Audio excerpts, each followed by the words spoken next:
if you okay Tomahawks to Ukraine, what's going to happen if the United States is in a conflict and we need the Tomahawks? Do we have enough? That's a problem. We need Tomahawks, and we need a lot of other things that we've been sending over the last 4 years to Ukraine. We've been, we gave them a lot. Now we have a different situation. We send it to the European Union. They pay for it and all that, and they have plenty of money.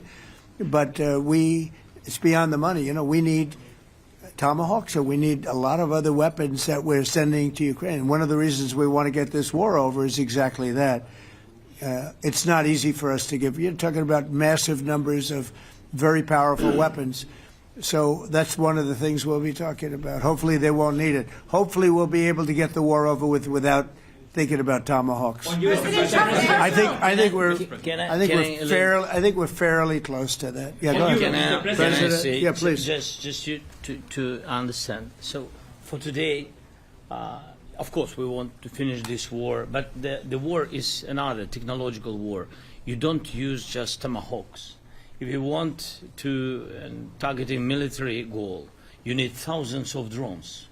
It goes together with such missiles. Ukraine has such thousands of our production drones, but we don't have Tomahawks. That's why we need Tomahawks. But the United States is a very strong production, and the United States has Tomahawks and other missiles, very strong missiles, but they can have our thousands of drones.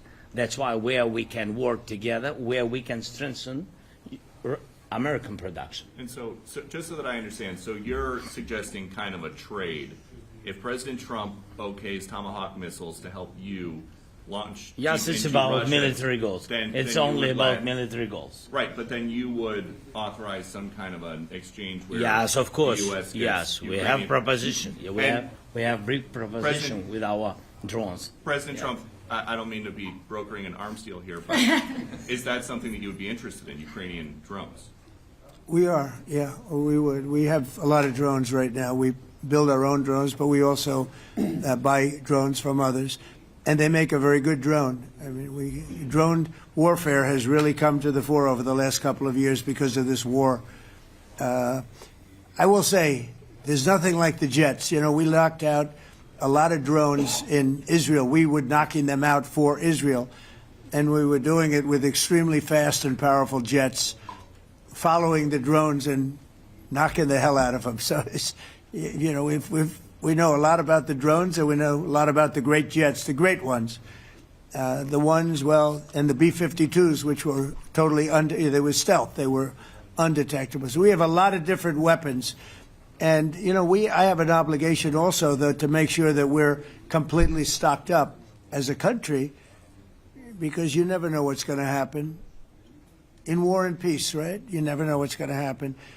So we're going to be talking about Tomahawks, and would much rather have them not need Tomahawks.